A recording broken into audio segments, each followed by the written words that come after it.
nanay. Ito, matagal na namin mga kaibigan to.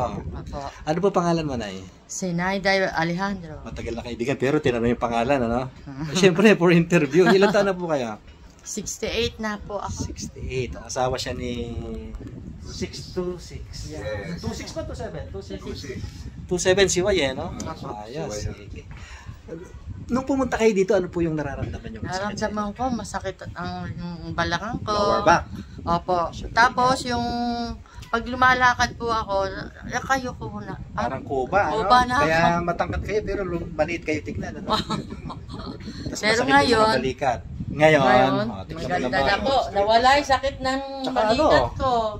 Tsaka straight na. Straight na ako. Dati kasi naka-ganon siya, naka-slouch. Opo.